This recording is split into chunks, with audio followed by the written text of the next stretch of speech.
आजान में गलती तो करे शीन जी जाए ते सीन तो कढे संजन फरमाए बिलाल के मां न मटाईंदुमि वेहो त मशवरो था क्यों रब को पुछूं मशवरे में सहाबा वेठा पर हजरत बिलाल मस्जिद नबवी जी कुंड वठी वेही रोई रब के तो चवे ओ मुजा मौला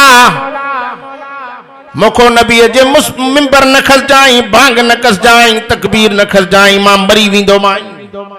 मुजा रब बातो भी तू मुखे क्यों आया त गंढ खोल मां सही आजान चवाए तेरे ते जिब्रील मिठे मोहम्मद जी खिदमत में आयो अर्ज करे तो ओ सोना मोहम्मद अरबी बिलाल के न हटाए जो तवा जो सच्चो गुलाम सच्चो नौकर थो चवे अशद जो बाते हुजण जे करे असद तो निकरे पर रब तो चवे मां मथे अशहद लिखराए तो छड़िया ये नबी जा नारे तकबीर शाने मुस्तफा असा नबी जे सहाबा जा भी परवाना हूं तो अहल बैतन जा भी दीवाना खुदा जो कसमा अहल बैतन दीन ते सर ॾिनो पाक मोहम्मद करीम ते कलमे पढ़ण वारो मां शाह नबी जे घराणे जी तारीफ कयां एकड़े भेरे मुझो सोहणो नबी मुझो दिलबर नबी मस्जिद नबी में वेठो हो मां दुआ करण आयो आ तरब सबनी के मस्जिद नबी जी ज़ियारत कराए आमीन त चो एकड़ो पोढ़ो यहूदी बनु सलीम कबीले जो नबी सन जी खिदमत में आयो नबी सन के चवे तो मुझा सोना 3 डी गुजरी विया आहिन पंध कंदे कंदे तो मोहम्मद जी खिदमत में पहुतो आया अले मरी न वञा जल्दी को मुखे कलमो त पढ़ायो कलमो पढ़ंदो वो यकीनन जन्नती बनजी वो कलमे पढ़ण खां पो ईमान जी नजरन सा नबी सन जे चेहरे जी ज़ियारत की सहाबी बनजी आवाज को ईमान जी हालत में नबी सन के दिसे तो सहाबी आ ना कलमे वारो पाक मोहम्मद अरबी जा परवानो सोहणी नबी ते कलमो भी पढ़ी वरी नबी से उन पोड़े जे चेहरे दे ते कयो त चेहरे में मायूसी गमगीनी शायल हुई छो त दुख मानू के हिन जगह ते थींदो आ ज़ाहिर चेहरे में थींदो आ खुशी हिन जगह में ज़ाहिर चेहरे में नबी सही उन जे चेहरे दे तकियो तो गमगीन आ साईं फरमायो पोड़ा कलमो भी पढ़ी जन्नत मिली वई पो अन्या भी मायूसा अर्ज करे तो मुझा साईं 3 डी गुजरी विया हिन पंध कंदे कंदे वणन जा पन चटींदे तो मोहम्मद जी खिदमत में पहुतो आ भुख ॾाढी लगी आ कुछ हुजे त मुखे खारायो नबी से सबनी सहाबा दे तकियो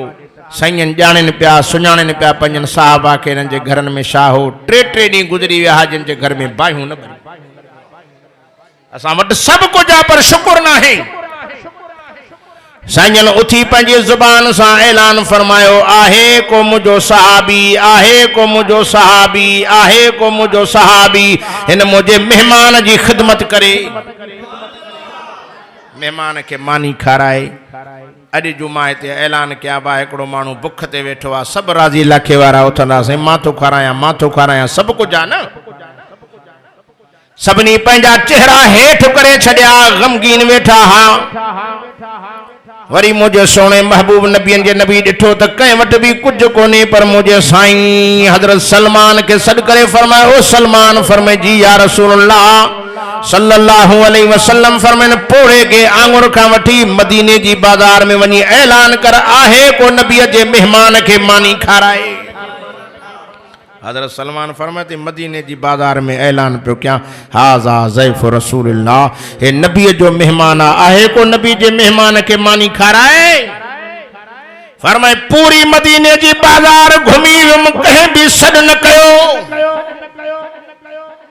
एतरे ते अम्मा फातिमा तो ज़हरा जे घर वटो गुदर थियो अली जे घर वटो गुदर थियो हसन हुसैन जी अम्मा अंदरो आवाज ॾिनो ते सलमान तकड़ न कजाई तकड़ न कजाई 2 मिनट इंतजार कर अंदरों चादर खणी आया चादर ॾिनो चई चादर वठ सामो दुकान थी शमून नाले यहूदी जो ते हिन चादर के विकणी हिन जे बदले कुछ अटो कुछ सामान वठिया तमा बाबे मोहम्मद अरबी जे मेहमान के मानी खाराया हजरत सलमान तो फरमाए जडे मां यहूदी के दरवाजे ते पहुतम यहूदी के चम हे चादर वठन के बदले में मुखे सामान दे तो यहूदी जो अग में बुधाए तो चादर कहजी आ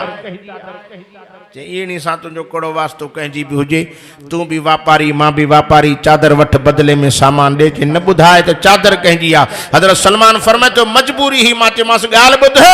चादर मिठड़ी मुहम्मद अरबी जी न्याणी फातिमा ज़हरा जी चादर आ त यहूदी जी चीख निकरी वई बेहोश थी किरी पियो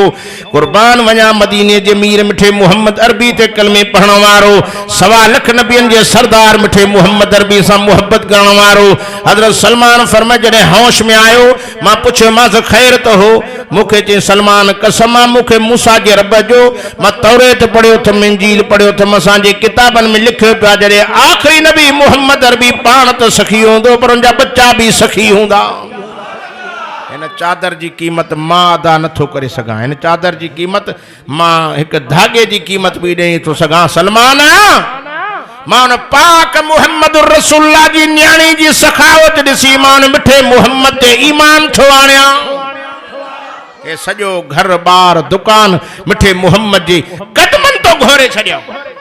मुसलमानों कलमे वारो यो नबी जो घराणो हो चवनि सुभान अल्लाह